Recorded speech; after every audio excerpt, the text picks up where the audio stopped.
Audi Actu sur Radio Victoire. Actualité, débat, intervention par téléphone. C'est tous les jours à partir de 7h. Sur la fréquence magique, la 96.3 FM. Audi Actu. Audi Actu, le Togo se prépare à organiser 2 scrutins cette année, la législative et puis la régionale. Si aujourd'hui les dates exactes de ces 2 scrutins ne sont pas connues, leur recensement électoral dans la première zone, le Grand Lomé, la région maritime, a vu les dysfonctionnements au début de l'opération le 29 avril dernier. Plusieurs formations politiques, dont le nouvel engagement togolais, avaient souhaité la prorogation du recensement sur la liste électorale. 2 jours supplémentaires accordés par la CENI. Et comment le net a-t-il accueilli ces 2 jours supplémentaires, sans oublier l'actualité parlementaire dans cette émission et la vie du net sur le terrain à quelques mois de ces 2 scrutins. Et c'est pour évoquer tous ces sujets que nous avons invité le numéro 1 de cette formation politique, Djeri Tama, qui est avec nous. Honorable Djeri Tama, bonjour. Bonjour. Parce que vous allez bien. Oui, autant qu'on peut aller bien. Dans ce pays, non, ça va. Ça va. Honnêtement, ça va. Ok. On sait que la partie nord du Togo est confrontée aux attaques terroristes, mais depuis quelque temps, aucune information officielle de la part du gouvernement sur ce qui se passe. Vous, en tant que député, en tant que militaire de formation, est-ce que c'est une bonne stratégie? C'est une stratégie comme toute autre.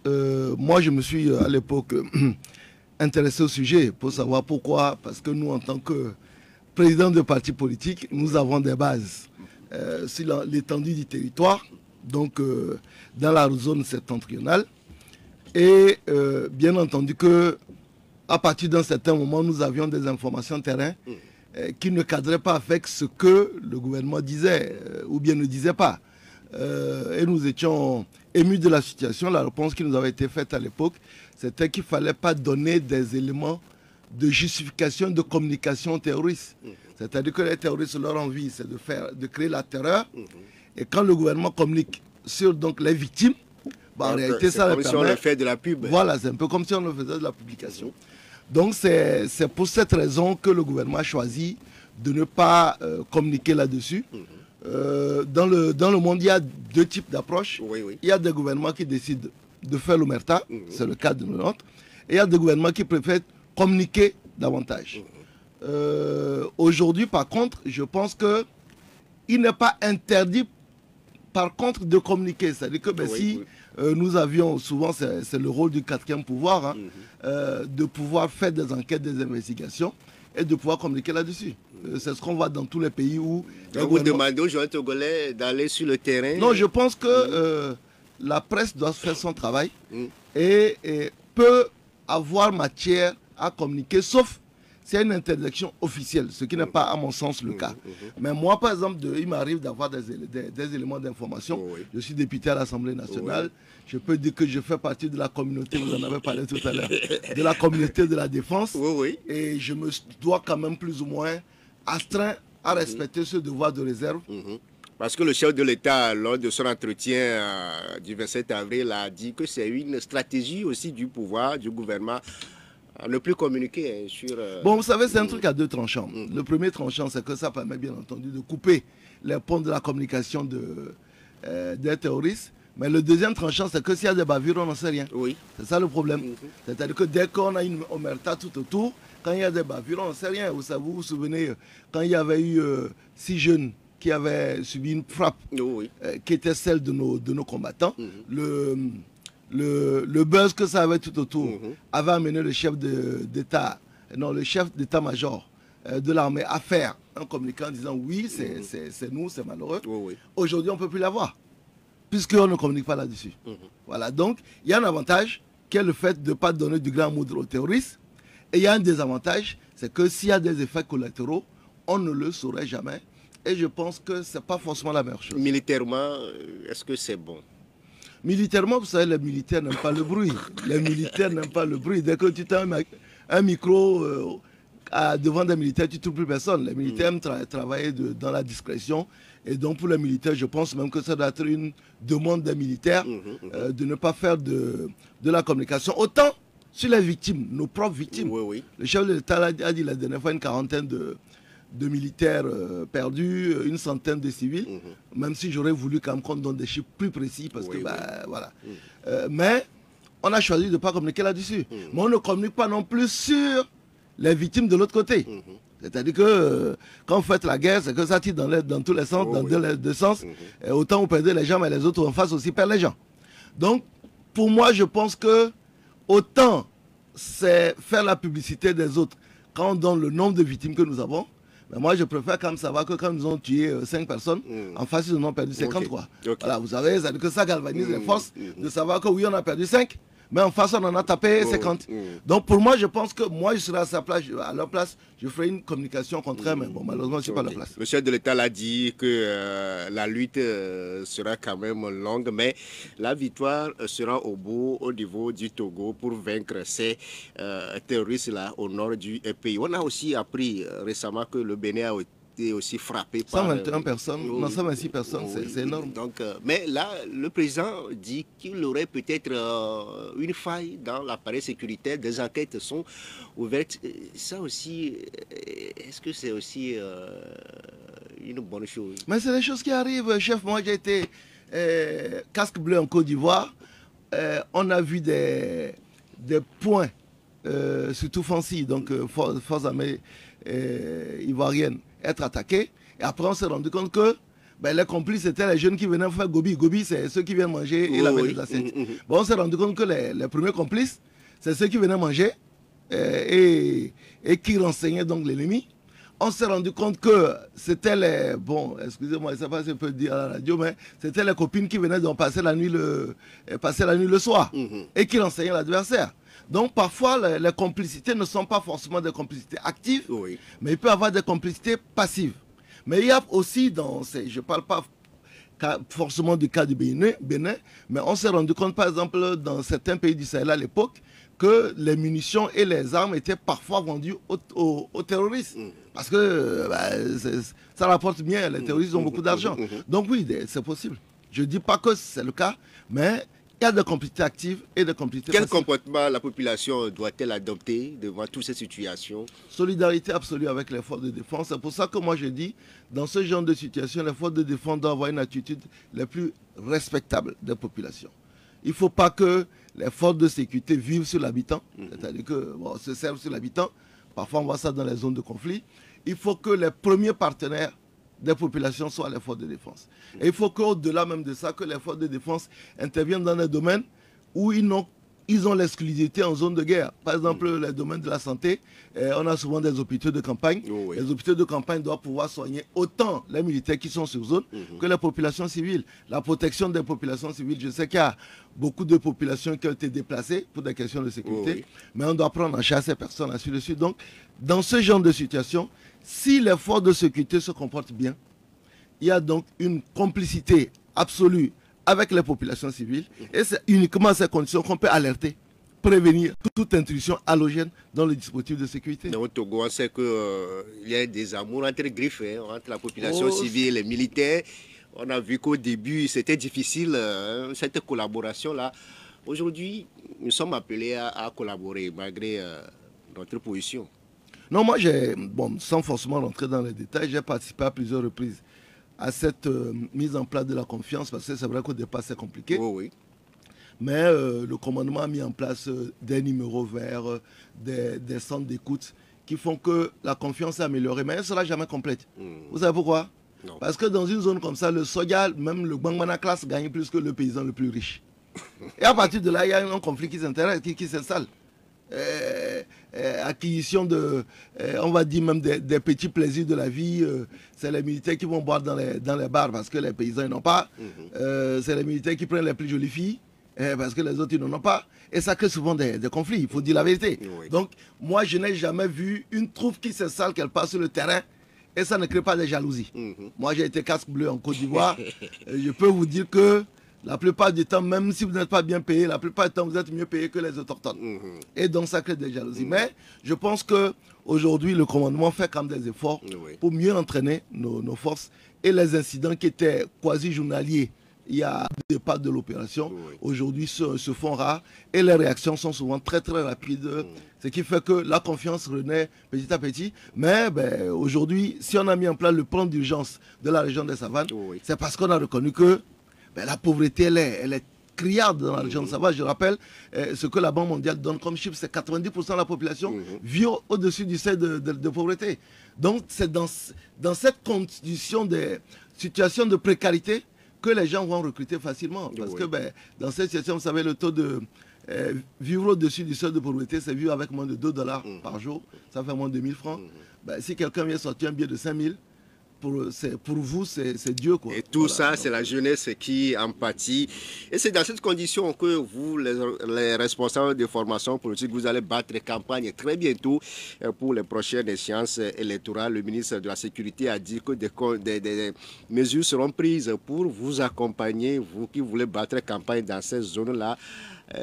Au jour d'aujourd'hui, on peut dire que tout est assuré pour vous au moment des campagnes d'aller dans le nord du pays. Est-ce que vous évoquez souvent le sujet avec les autorités du pays au niveau du CPC et pourquoi pas avec le ministre de la Sécurité? Non, le sujet a été soulevé tout récemment lors de l'adoption du texte portant prorogation de l'état d'urgence dans les Savanes. Et c'est vrai que le ministre de la Sécurité qui était là nous a garanti que les conditions seront réunies. Mais vous savez, il n'y a pas de risque zéro.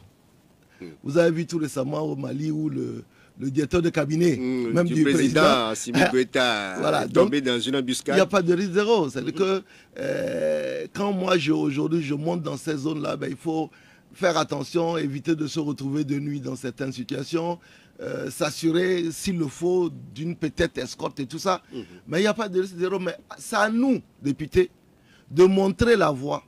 Surtout nous, députés et présidents de partis politiques, en disant que si vous vivez là-bas, c'est que nous devons vous montrer que nous sommes prêts à être à côté de vous. Donc, je pense qu'aujourd'hui... Vous y allez souvent? Moi, je suis allé à 2 reprises, je vais y aller encore à la fin de ce mois. Et puis, bon, voilà, mais maintenant, après, c'est que dans ce genre de situation, ne faites pas ce que moi j'ai l'habitude de faire sur les réseaux sociaux. Ne dites pas demain matin à 15 h, j'arrive dans la zone. La plupart du temps, quand j'arrive dans la zone, c'est quand j'ai quitté que je dis que j'étais dans la zone. Parce qu'il ne faut pas aussi avoir des attitudes complètement suicidaires pour annoncer oui, je vais de telle à telle heure. C'est vous donner les indications pour qu'on mette une embuscade. S'il le faut, même à la limite, éviter d'être dans un véhicule gouvernemental. Parce qu'ils peuvent avoir tendance à plutôt viser ces véhicules-là. Parce qu'on part du principe que c'est les gens du gouvernement qui sont dedans. Voilà, donc j'ai eu à faire des déplacements dans ces zones, mais la plupart du temps, en évitant de pavoiser, parce que si tu mets ton drapeau, les gens vont avoir envie de le descendre. Ok. Nous sommes avec Djeri Tama, le président du nouvel engagement togolais, député à l'Assemblée nationale, président du groupe parlementaire NET PDP. Monsieur le Président, j'ai envie de vous demander comment se porte le NET sur le terrain aujourd'hui, à quelques jours de ces élections. Non, pour dire actuellement, nous sommes tous déployés pour le recensement. Et quand vous regardez, vous avez dit une chose dans votre introduction, c'est qu'on a 2 élections. On ne sait pas encore si elles seront couplées, elles ne seront pas couplées, elles auront lieu quand. Nous avons une date constitutionnelle. Le scrutin pour les législatives doit tenir au plus tard le 8 décembre. Mais, le même article 52 dit les députés restent en pause jusqu'à l'arrivée de leur remplaçant. Donc ça veut dire que on l'a vu en 2013, on l'a vu en 2007. Qu'il arrive qu'on proroge. Donc vous priez encore que votre mandat soit prorogé comme les autres. Non. Vous savez, quand vous êtes dans une limitation de mandat, vous avez plutôt envie de passer à la prochaine étape. Aujourd'hui, vous ne pouvez pas faire de projection sur 2024 parce que vous ne savez pas, entre guillemets, quelle sauce vous êtes mangé. Donc vous avez plutôt envie d'évacuer ça rapidement. Hypothèse numéro 1, vous êtes réélu, c'est que vous êtes là sur 6 ans. Hypothèse numéro 1, vous n'êtes pas réélu et puis passez à autre chose. Vous savez, moi j'avais une existence entrepreneuriale avant de devenir député, donc c'est pas comme si demain je vais me retrouvais... donc vous ne serez plus encore candidat? Non, je suis candidat. Pardon, avec tout ce qu'on fait à l'Assemblée, là, vous ne voulez pas que j'aille soit candidat, qui va aller faire le travail là-bas? Non, on a fait le travail dans la mesure du possible. Et nous aimerions bien comment continuer. Donc, ouais, pourquoi pas. Et puis, de toute façon, nous, on a de grosses ambitions politiques et elles passent par l'Assemblée nationale. OK? Mais il n'en reste pas moins que, pour le moment, vous l'avez bien dit, nous ne savons pas quelles sont les échéances. Donc, nous sommes concentrés sur le recensement. Tout le parti est mobilisé pour la réussite du recensement, que ce soit dans la zone 1, dans la zone 2, dans la zone 3. Maintenant, après, vous savez, le net est en campagne depuis 5 ans. Nous sommes le seul parti qui n'a pas cessé de travailler sur le terrain depuis 2018, depuis 2019. Et donc, du coup, nous, c'est un peu comme quelqu'un qui va au bac et qui commence la révision dès le premier jour de la rentrée. Nous, ça ne nous pose pas de problème. Mais maintenant, on a des amis, des partis frères qui ont ce chic-là de se réveiller à la veille des élections. Donc, eux, à la limite, vous pouvez les voir commencer encore qui n'ont pas encore commencé. Donc, dire qu'aujourd'hui, voilà, le net est prêt, même si l'élection demain. En même temps. Ah bon. Ouais, il n'y a pas de problème. Vous dites demain, élection, là, nous, on est prêt. On a même déjà nos candidats. À la fin du mois de juillet, du mois de mai, on va présenter nos candidats sur l'ensemble du territoire. Ils sont déjà prêts. Moi, par exemple, dans l'Est Mono, j'ai mes candidats pour les élections législatives, j'ai mes candidats pour les élections régionales. Pareil, dans le Grand Lomé, on a déjà nos candidats. Donc, nous, si demain, on dit péta, c'est recensement et élection, nous on est prêts. Et par rapport au recensement, c'est vrai que vous l'avez aussi demandé la prorogation. Chose faite 2 jours. C'est insuffisant. En fait, moi, vous savez, peut-être que c'est ma fonction, mon ancien métier militaire qui me froisse ça, c'est que je n'aime pas qu'on me dise. J'aime aller sur le terrain pour voir la réalité. Et donc, j'ai fait une tournée nationale le samedi dernier, non, le vendredi dernier plutôt, sur 6 des 8 préfectures que compose la zone 1. Et je peux vous dire que, au fait, quand nous avons fait le point, il y avait 5 préfectures, c'est-à-dire que sur les 8, il n'y avait que Agoé, Golfe et Lac qui avaient plus ou moins le matériel sur toutes les cartes et qui pouvaient fonctionner. Le reste avait quasiment 2 jours où ils étaient à l'arrêt parce qu'il n'y a pas de carte. Et dans d'autres CRV, il y avait non seulement il n'y a pas de cartes, mais il n'y a pas les fiches d'identification. Bon, donc à l'époque, quand nous passions, était plus ou moins réglé. Mais les cartes, il y avait 5 préfectures à l'arrêt. Donc, et ce que je vous dis, ce n'est pas que quelqu'un a dit. C'est-à-dire que je suis allé dans les bureaux de vote, les gens étaient en train de dormir en disant on n'a rien parce qu'on n'a pas de carte.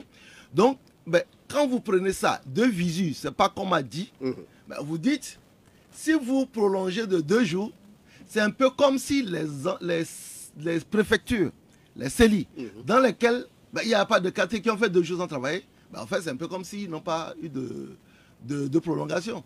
C'est-à-dire que c'est comme si les 8 jours là, finalement, ils ne font que rattraper. Sans compter que, c'est pour ça que nous avions demandé 4 jours en disant, pour ceux qui ont eu 2 jours de rupture, si vous donnez 4 jours, eux, ils auront 2 jours effectifs.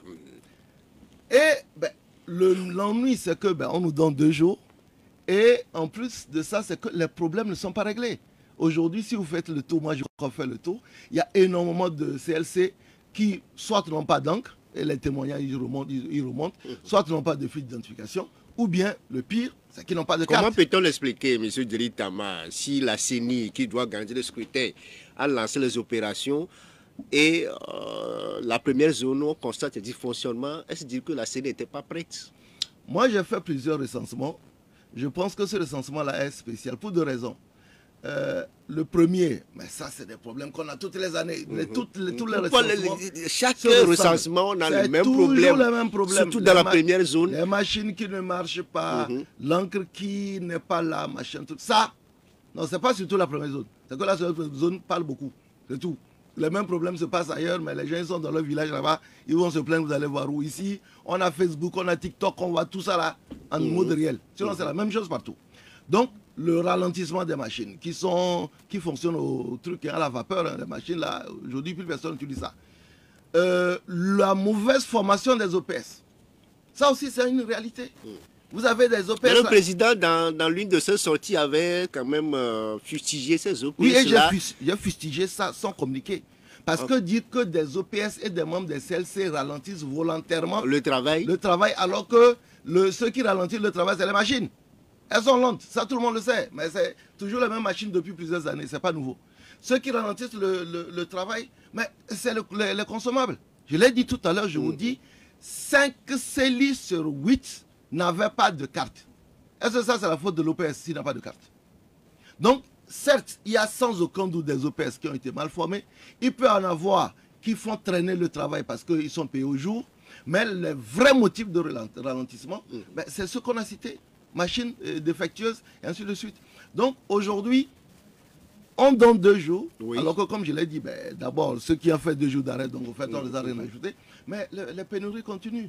Donc, pour moi, je l'ai dit tout à l'heure que première source, c'est les machines qui sont lentes. Deuxième source, beaucoup d'OPS. Moi, j'ai vu des OPS qui 1, 2, 3, comme autrefois quand on faisait la machine à écrire là. 1. Pour écrire un seul nom, la personne prend 10 minutes pour écrire un nom et prénom. Comment vous voulez que ça avance? Les gens qui ne savent pas où se trouve la lettre majuscule, les gens qui ne savent pas où se trouve accent aigu, accent circonflexe, machin. Mais ils ont été formés. Mais oui, la formation a été bâclée. Cette année, la formation a été bâclée. Et puis, bon, peut-être aussi, il y a eu peut-être, comme c'est le cas malheureusement dans nos pays, beaucoup de favoritisme.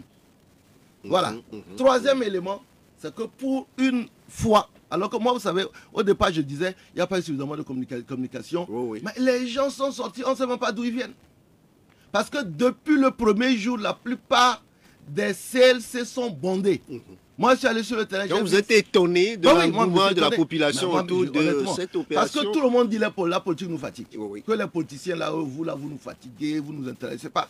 Mais là, j'ai vu des gens, j'ai rencontré des femmes et des hommes qui te disent, ça fait 5 jours que je suis là. Oui. Je travaille, j'ai un commerce au marché. Je laisse 5 jours que je suis là. Chaque matin à 5 heures, je suis là. On a même vu une femme qui dit, c'est elle qui est venue balayer. Ben, c'est du jamais vu. On n'a jamais vu ça. Donc, quand vous prenez ces 3 raisons-là, dysfonctionnement du matériel, non, 4 même on va dire, dysfonctionnement du matériel, et pénurie dans les consommables, et problème des OPS. Et puis, l'engouement de la population. Vous vous retrouvez dans une situation où 2 jours, ça ne peut pas suffire. Voilà. Mais après, je vais vous dire une chose. Oui. La CENI fonctionne avec des statistiques. Et ce que je déplore, c'est que la CENI ne communique pas assez. Je le dis et je le dirai toujours. Est-ce que vous avez le chronogramme à votre niveau? Parce le programme de la CENI non, mais le programme de la CENI s'arrête au recensement. Pour le moment, on n'a pas plus. Parce que pour le moment, si on savait quelle élection ferait le programme de la CENI, il irait jusqu'aux élections. Après le recensement, on attend. Ah, est-ce que c'est mon frère? C'est dans la même sauce et moi on est assis ici, on est dedans. Donc, aujourd'hui, au fait, avec cet engouement-là, la CENI a ses statistiques. Parce que, comme je vous dis, toutes les années, c'est la même chose. Oui. On se plaint. Et puis la CENI vient vous dire que, écoutez, nous avons un taux de croissance démographique dans notre pays de à peu près 2,4%. Nous avons, lors du recensement précédent, eu dans la zone 1, 1,2 million, je donne un truc comme ça. Oui. Nous espérions avoir 1,3 million. Là, nous avons déjà 1,4 million. Donc, parfois, quand nous sommes en train de crier que ça ne va pas, la CENI a ces statistiques qui lui permettent de dire non, la jauge est remplie. Voilà. Donc, c'est ça la vérité. C'est qu'à plusieurs reprises, on l'a eu, c'est pas maintenant, c'est pas. Demain, la CENI va vous dire que oui, mais tant que vous criez que les gens ne sont pas recensés, nous, notre jauge, elle est déjà remplie. Donc, le malheur, c'est qu'il n'y a pas suffisamment de communication. Si ça se trouve, ils ont déjà leur quota et que nous, on est en train de crier ici alors qu'ils ont le quota, j'en sais rien. Est-ce que vous comprenez vos camarades de l'opposition qui disent que la CENI, le gouvernement, font exprès dans la zone numéro 1 pour priver les Togolais en droit de vote, de ne plus s'enrôler sur les électorales? Moi, je suis contre ce genre d'assertion pour 2 raisons. La première, c'est que on part du principe que chaque parti politique a des militants dans toutes les zones du pays. Moi, j'ai un député à Lomé. Donc, comment est-ce que je peux estimer que les gens ont voté pour moi à Lomé et qu'à dessein, on fait en sorte d'empêcher les gens de voter? D'autant plus que dans toutes les CELI, on a une composition paritaire. Et que les problèmes de matériel, ces problèmes de matériel, là, je l'ai dit tout à l'heure, ils sont pas. C'est pas comme quand on quitte, on va dans la zone 2 ou on va dans la zone 3. Les problèmes sont réglés. Hein. C'est ce que j'ai dit en début d'émission. C'est que ces problèmes sont là. C'est que les gens se plaignent moins. Parce que les gens aussi vont moins sur le terrain. Malheureusement, on est au Togo, beaucoup de partis considèrent que l'électorat qui les concerne est uniquement dans la zone maritime, ce qui n'est pas normal. Et puis, le deuxième élément qu'il faut prendre en compte, c'est que quand vous prenez les élections locales auxquelles tous les partis politiques ont participé, honnêtement, il n'y a plus de fief de personnes nulle part. Hein. Et les élections de 2019 nous permettent de savoir que l'ogre, le mastodonte, le caterpillar unirait partout. Et que, contrairement à ce qui se passait autrefois, où on avait une sorte d'électorat régionaliste, c'est fini aujourd'hui. Quand on prenait sur les 13 communes de Lomé, là, UNIRA a combien de communes? Donc, je ne peux pas comprendre que UNIRA raflait quasiment toutes les communes dans Agoy 1, dans la préfecture d'Agoy, fait jeu égal avec l'opposition dans Golfe. Pourquoi est-ce que UNIRA irait se mettre à dos cet électorat-là sous des trucs? Non. Moi, je pense qu'aujourd'hui, la CENI a des problèmes. Il faut qu'elle communique davantage, qu'elle règle les problèmes. Parce que nous sommes le dernier jour aujourd'hui. Des gens sont encore dans les queues. Et on leur dit, il n'y a pas d'encre, il n'y a pas de fil d'identification, il n'y a pas de carte. Ça, c'est le problème de la CENI. Et la CENI, là, aujourd'hui, elle est composée paritairement. Si les 9 membres, non, les 7 membres de l'opposition qui sont à la CENI trouvent qu'il y a une organisation qui va être partielle, ça a eux de nous faire sortir un communiqué en disant, non, on est en train de constater qu'il y a une organisation partielle. J'ai écouté certaines personnes tenir ce genre de discours, mais il suffit tout simplement que leurs représentants à la CENI disent, voilà les éléments que nous avons qui montrent que volontairement, nous, CENI qui organisons les élections, mais volontairement, on défavorise ou bien on favorise une... Moi, honnêtement, je ne veux pas qu'on rentre dans ça. Parce qu'une fois qu'on rentre dans ça, on tombe dans le régionalisme, on tombe dans le tribalisme. Et je dois considérer que moi, Jerry Tama, président du NET, les gens ont la capacité de me voter autant à Saint-Cassé, autant à Pengal, autant dans le Mandouri, autant dans Kanté, Bassar, Tablibo. Donc, votre représentant, la CENI, vous fait quand même tous les jours, nous sommes en contact. Des comptes rendus fiables sur le processus. Aujourd'hui, le vrai problème, c'est les dysfonctionnements qui sont souvent techniques. Parce que les gens ne maîtrisent pas la logistique. Parfois, dans la journée, on dit qu'il faut que le président de la CENI prenne son véhicule, CENI plutôt, aille à la CENI se faire éviter. Moi, j'ai eu sur le terrain, parfois quand il y avait des pénuries, on dit on a mal réparti les cartes, on a envoyé des cartes plus dans certains villages où il n'y a pas besoin de beaucoup de personnes. Maintenant, il faut aller les chercher. Il faut les ramener. Oui, mais qui va aller les chercher? Avec quel carburant? Vous voyez? Ça, c'est des problèmes qui sont des problèmes de terrain. On dit il faut aller dans un village aller chercher parce qu'ils ont des cartes là-bas. On dit mais qui va aller chercher? On dit mais quelqu'un n'a qu'à prendre. Quel carburant? Est-ce qu'on a prévu ça?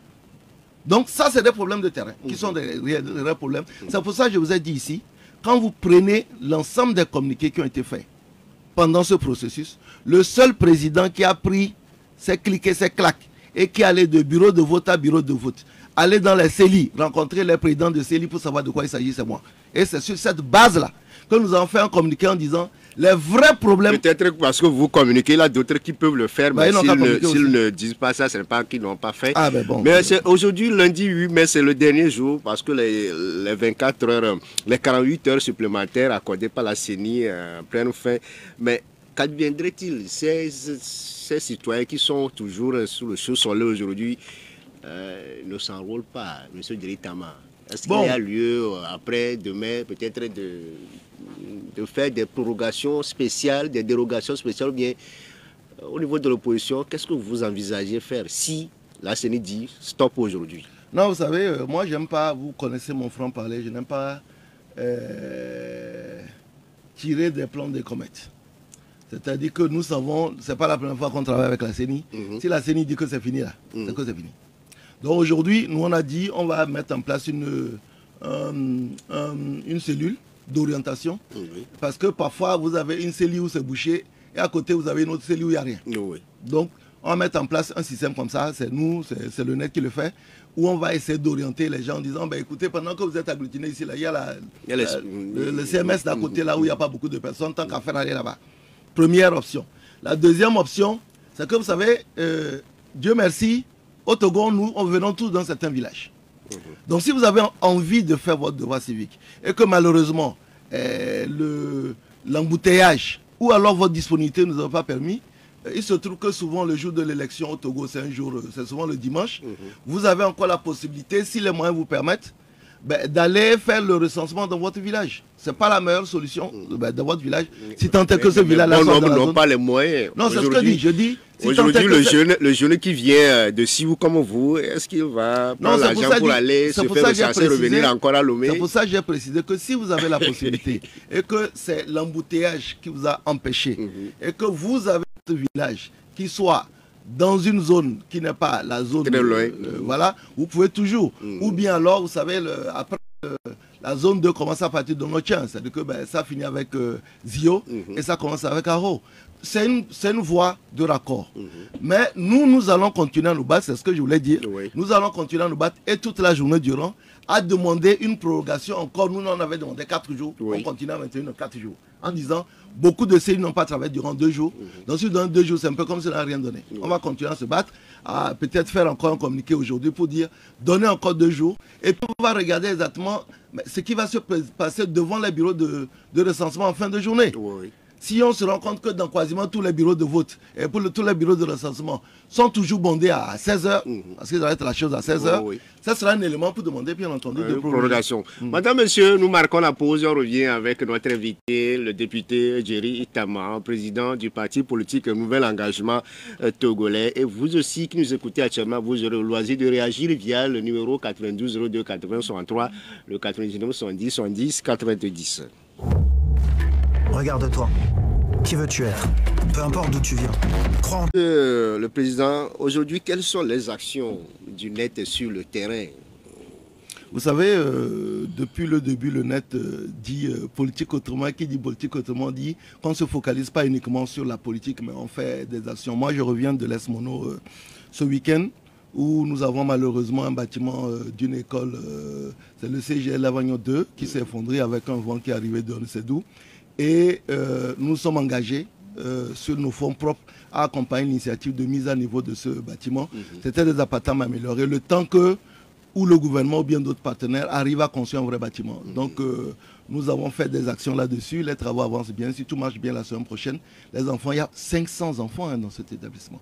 Les enfants vont pouvoir intégrer le truc. Donc on le fait. Je ne suis pas le seul, mais on le fait vraiment sur des fonds propres sans demander rien à personne. Et puis je suis allé refaire quelque chose que j'aime bien. C'est accompagner les groupements de femmes. Nous avons lancé un programme qu'on appelle Potrou en Losso ou bien en Audom, dit entraide. Un programme de crédit. Voilà. On s'est dit, entre-temps, là, si le net est une mission de microfinance. Non, aujourd'hui, vous savez, quand la femme a des revenus, les enfants mangent à la maison. Alors que quand l'homme a les revenus, parfois, c'est la kisa qui mange. Donc, si vous donnez des revenus aux femmes, vous êtes sûr que les enfants vont manger. Et on met en place donc un fonds de solidarité de 300 000 francs pour les groupements, pour leur permettre de faire des crédits au sein du gouvernement. Ce n'est pas un cadeau. Elle ne rembourse pas, mais elle ne le prend. Il y a près de 30 crédits qui ont été faits sur la base des 300 000 en rotation. Donc c'est la pré-campagne pour le... Non, on a commencé ce projet en 2022, début 2022. Nous, je vous ai dit, nous sommes en pré-campagne depuis 2018. Donc voilà, si on dit que c'est la pré-campagne depuis 2018, j'accepte. Mais c'est quelque chose qui est utile, qui sert directement les populations. Et on ne le fait pas en mettant le logo du net derrière. On le fait en disant, je suis un député de la zone. Et c'est ma façon d'apporter aussi ma reconnaissance aux populations qui nous ont aidés. Mais on ne vise pas uniquement les militants d'aide parce qu'un groupement, c'est un rassemblement de beaucoup de femmes qui viennent de plusieurs formations politiques. C'est comme pour l'école. Quand vous avez 500 élèves, c'est des élèves qui viennent de plusieurs formations, dont les parents viennent de plusieurs formations politiques. Vous ne tenez pas compte particulièrement de l'origine politique des parents. Vous le faites parce que c'est nécessaire, parce que ça aide, parce que c'est utile. Donc quand vous écoutez bien, tout l'Est Mono est acquis au net. C'est au lendemain des élections qu'on verra. On continue à se battre. Vous savez, rien n'est acquis tant que les résultats ne sont pas sortis. Ok. Le 92 02 80 63, le 99 70 70 90 pour être en direct avec nous dans cette émission avec notre invité, le député Djeri Itama, également président du parti politique Nouvel Engagement Togolais, qui est notre invité ce matin. Pour des questions à notre invité, c'est le moment pour vous de réagir sur les deux contacts précités. Aujourd'hui, M. Djeri Itama, on voit l'engouement de la population autour de cette opération de recensement électoral. Ce n'est pas seulement question d'élection pour surtout ces femmes-là. Bon, c'est une rumeur qui est passée. Je ne vais pas dire si elle est vraie ou elle est fausse, mais il y a une réalité, c'est que vous savez, les statistiques à Lomé, c'est que seulement 25% de la population du Grand Lomé ont des pièces d'identité. Oui. Et donc, du coup, aujourd'hui, à défaut de pièces d'identité, les gens utilisent les cartes d'électeurs pour même parfois ouvrir des comptes dans les microfinances, pour faire des prêts, ainsi de suite. Et donc, aujourd'hui, à défaut d'aller faire... On va prendre M. Gado qui est en ligne pour vous. M. Gado, bonjour. Bonjour, Judas. Bonjour. Bonjour, on vous écoute. Honorable, bonjour. Attendez-vous pour ne pas après dire qu'on nous a volé, on nous a volé. Bonne journée à vous, M. Gadou. Évangéliste Senghor, bonjour. Allô, Évangéliste Senghor? Oui, bonjour. Bonjour. Honorable, bonjour. Bonjour, mon évangéliste. Merci. Bon, s'il vous plaît, honorable, vous ne voyez pas que votre démission dans l'armée togolaise fait du mal au Togo? Pourquoi? Vous êtes un monsieur où vraiment depuis là, je vous vois, je constate que vous avez des stratégies, vous avez vraiment celui tête pour pouvoir cadrer le jeune frère de l'armée. Mais aujourd'hui, vous avez quitté l'armée. Est-ce que ce n'est pas du mal pour notre nation? Donc, je vais appeler pour le où je vais aller le voir, pour qu'on puisse vous nommer colonel pour vous aller retourner pour nous aider. Hein. Merci beaucoup. Merci beaucoup à vous, évangéliste Senghor. Monsieur Pelé, bonjour. Oui, bonjour. Flora, bonjour. Monsieur Pelé, bonjour à vous. Ok. Bon, deux préoccupations. La première préoccupation, c'est concernant le président de la CENI, qui nous a fait comprendre que la CENI a déjà son programme. Alors que partout, je ne sais pas si la radio Victoire FM en a l'écho, et nous-mêmes, nous ne savons pas ce programme-là. Est-ce que chez vous, à l'Assemblée, la CENI a passé pour vous annoncer ce programme? C'est la première préoccupation. Deuxième préoccupation, à l'allure vont les choses, on sait que si vous ne s'attendez pas, y compris vous-même, vous ne pouvez pas savoir comment la population est sortie comme ça. C'est parce que le peuple est affamé. Le peuple a faim. Le peuple veut finir avec ce régime. Mais on a vu le recensement de la population. Et si ce recensement électoral dans la région maritime dépasse le recensement de la population, qu'est-ce que l'Assemblée va faire? Merci. Merci beaucoup à vous, Pelé. Derrière vous, c'est Komi. Bonjour, Komi. Ouais, bonjour, Victoire FM. Vous êtes en direct avec nous. Ouais, bonjour, honorable. Bonjour, Komi. Ouais, moi, je voulais juste déplorer un fait qui s'est passé hier entre un de vos maires et quelqu'un hier à Guanivé 1, le CG à Guanivé Centre. Ça m'a beaucoup choqué parce que je me suis demandé comment vous, récemment, comprenez si simple et un de vos maires adjoints peut être aussi hautain et arrogant hier. Il est venu hier, c'est pas en train de chamailler, d'insulter les gens, tout ça. Et quand on lui demande, mais qui êtes-vous, vous êtes rentré dans la salle et vous parlez comme ça. Non, je suis le maire, vous ne me connaissez pas, je suis le maire adjoint. Et tout. Ça m'a stocké parce que... Donc il est venu s'inscrire sur la liste électorale? Non, il est passé hier juste pour les contrôles. Ok. Pour voir comment ça se passait. Mais à chaque fois quand il rentre dans un lieu où les places ont fait ça, la manière dont il parle aux gens, tout ça, c'est pas tout. Ok. Merci beaucoup. On prend la direction d'Azanou. On a un militant du net qui nous appelle. Monsieur Waris, bonjour. Bonjour, mon cher frère Gida. Bonjour à l'honorable. Bonjour, monsieur Waris. Et président. Moi, je félicite toujours ce que le président fait sur le terrain. J'applaudis avec les deux bras tous ces apports-là à la population. Bon, et si tout est à refaire, président, combien de jours aurez-vous proposé à la CENI pour ce recensement électoral? Merci beaucoup. Allô, monsieur Horis? Allô, Horis? Allô, est-ce que dans la vie à Zanou aussi, vous avez ces mêmes problèmes? Il y a aussi de longues files d'attente qui sont toujours là, qui n'ont pas encore eu leur carte d'électeur? C'est les mêmes problèmes, monsieur Gita. Ok. Merci beaucoup à vous, Waris, et bien de choses à tous nos amis d'Azangou, de toute la préfecture de l'Ave. Madame Messi, bonjour. Oui. Quelqu'un vient de passer, il nous a dit que quelqu'un est passé faire du bruit dans le Golfe 1. Je renchéris pour lui dire, il doit être aussi un soldat, puisque les soldats ont phagocyté tous les espaces de la République. Madame Messi, oui. Dites-nous ce que vous avez ce matin par rapport à tout ce que notre invité a dit, le recensement électoral. Il vient nous parler. Et je dis ça parce que c'est un soldat qui vient nous parler. Et maintenant, ils sont partout et nulle part, puisque la République est dans cet état-là que tout le monde connaît. Je vais demander à M. Djeri, là, est-ce que la concession de 90 ou 60, par exemple, est-ce que ça comporte le service militaire obligatoire, comme au Bénin, en France, pour l'équilibre des forces, quoi, pour qu'on ne soit pas si piétiné durant tant d'années? Est-ce que ça existe dans une des constitutions précédentes? Ok. Service militaire obligatoire. Okay. Merci beaucoup. On l'a perdu depuis ce matin, le revoilà parmi nous. Kanidek, bonjour. Bonjour, Gidas. Ah, très longtemps, Kanidek. Oui, sinon, je vous suis quand même. Ah, ok. Merci. Bonjour, monsieur. Kanidek, tu nous as manqué. Oui. Bon, ce que moi j'aimerais vous demander, bon, tel que les choses se sont passées, est-ce que vous pouvez partager mon point de vue auquel moi je me suis abouti en disant que est-ce que réellement la CENI qui organise l'élection, parrainée par le gouvernement qui est composé d'UNIR, est-ce que ces deux entités-là veulent que les Togolais s'inscrivent sur la liste électorale? Parce que moi, à l'heure de la mondialisation, moi je ne peux pas aller s'inscrire sur une liste électorale et attendre plus de 20 minutes. Non, en tout cas, moi, je n'ai pas ce temps-là. Mais merci. Ok. Merci beaucoup à vous, Waris. On va aller rapidement avec les préoccupations des uns et les autres. Pour le premier intervenant, M.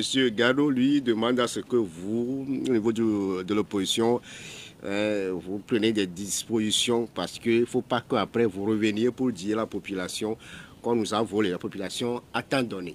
Oui, maintenant après c'est à nous de mettre les mécanismes, mais souvent ces mécanismes-là doivent être mis plus tôt lors du scrutin, que pour sécuriser le scrutin. J'ai entendu des partis dire qu'il faut tout reprendre. Maintenant après chacun a sa stratégie. Moi je pense qu'il faut faire le point ce soir pour voir si la jauge est pleine ou pas, et puis si la jauge n'est pas pleine, par rapport à tous les dysfonctionnements qu'on voit sur le terrain, proroger peut-être pour permettre à tous les citoyens, dont c'est un devoir de s'enregistrer, et c'est un devoir aussi du gouvernement de s'assurer que tout le monde s'enregistre. Donc il faut faire en sorte que tout le monde puisse se faire enregistrer sans que des gens aient l'impression qu'ils ont été exclus. Mais on fera le point ce soir. Ok. Pour Évadé Senghor, lui, il a voulu que vous retournez dans l'armée. Il veut même voir le chef de l'État comme vous nomme colonel. Il se trompe. Aujourd'hui, dans l'armée, il y a des gens qui sont très bien, qui sont 10 fois meilleurs que moi, qui servent le pays avec bravoure, avec opiniâtreté, avec exemplarité. Donc, vous ne rêvez plus encore de la tenue militaire. J'étais peut-être même la moins bonne personne pour faire la chose. Donc actuellement, tout le monde travaille bien, les vailles sont bien gardées. Donc aujourd'hui... Non, je suis bien. Vous n'avez pas envie de retourner? Non, c'est pas avoir envie. Si un pays aujourd'hui nous attaque, je monte dans un char direct, je ne vais même pas demander l'autorisation. Parce que c'est le pays qui sera menacé. Voilà, je dis souvent que sur le plan des officiers de l'armée de réserve, si notre pays est attaqué, moi je monte dans un char, je suis de l'arme blindée. Bon, c'est pas encore le pays d'une façon peut faire aujourd'hui en étant entrepreneur, en étant politicien. Et puis voilà. Mais l'armée aujourd'hui a des officiers remarquables qui sont 10 fois meilleurs que moi, je peux vous assurer. Mais pour certains Togolais, démissionner de l'armée, faire la politique, être opposant contre ce même gouvernement, pour certains, ils ne revenaient toujours pas. Oui, mais je rappelle aux gens que quand je voulais démissionner de l'armée, on m'a enfermé quand même durant 2 mois. Donc c'est pas comme si je suis sorti d'un moulin. On m'a enfermé dans une petite salle où je n'avais même pas le droit d'avoir des visites. Donc les gens parfois pensent qu'un matin j'ai dit je m'en vais, on m'a laissé partir. Les gens là ils m'ont pas facilité la vie. C'est qu'on n'en parle pas, c'est tout. On ne va pas revenir sur les raisons qui vous ont poussé quand même à laisser les treillis. Mais d'autres occasions nous le permettront. Mais pour Pelé, président de la CENI a déjà son chronogramme selon ce qu'il a dit. Est-ce qu'au niveau de l'Assemblée nationale, vous avez connaissance de ce chronogramme de M. Yago Dabré